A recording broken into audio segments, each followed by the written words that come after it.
Welcome to our 2026 Market Outlook video.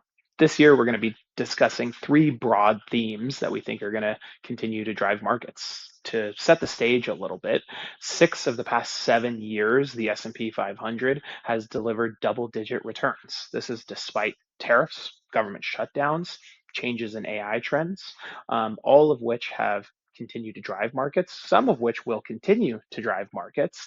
But there will also be some new themes going into 2026. We have upcoming midterm elections. We have uncertainty in what's happening in Washington. We also have a changing Fed, high valuations in the stock market, and much more. Maintaining long-term discipline perspective throughout all of these headlines and all of this uncertainty is really important for clients and investors more generally. So over the next few minutes, we're going to discuss some of these trends and see how they're impacting you and your portfolios. This chart shows the famous Callan chart.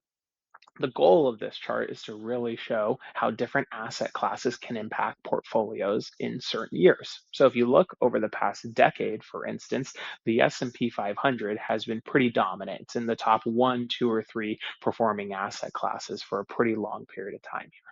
But that doesn't mean that every single year the S&P 500 is going to be the best performing asset class. For instance, in 2025, the S&P is up around 17%, while international markets are up close to 30.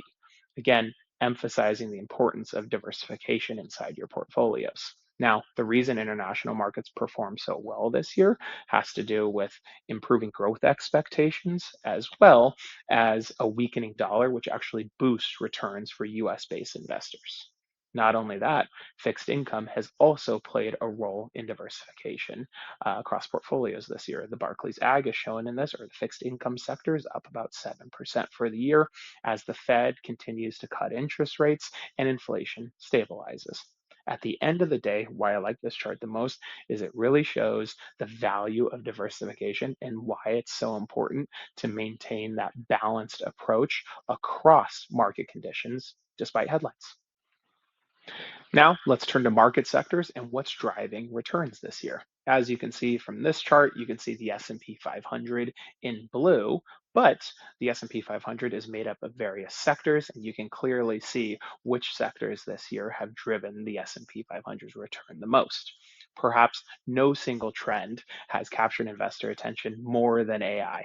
CapEx and AI spend has reached extraordinary levels inside 2025. Businesses are increasingly adopting AI into their workflows. This presents upside risk and downside risk.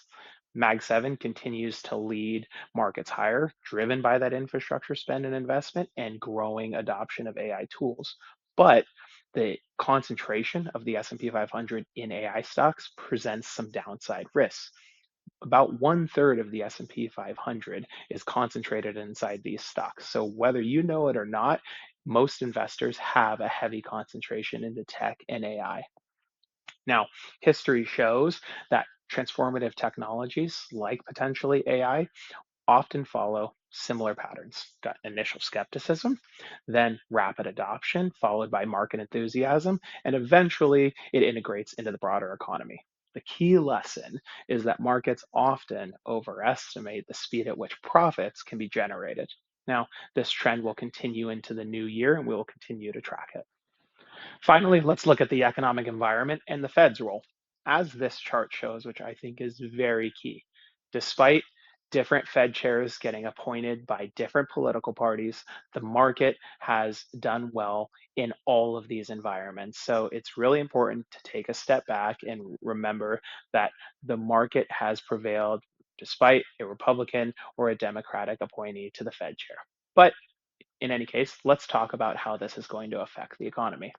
Economic growth trends have decelerated, but remain stronger than many had feared.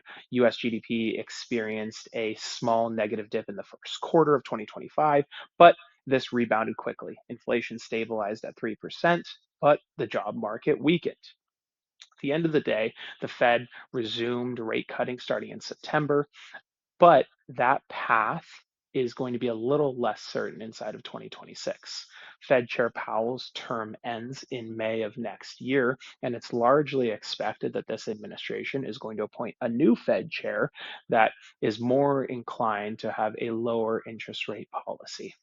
Now, rather than tempt to time when and how the next Fed chair or this current Fed administration is going to move markets, the goal is to maintain a disciplined, balanced approach over time, but still keep in mind what the Fed is going to continue to do.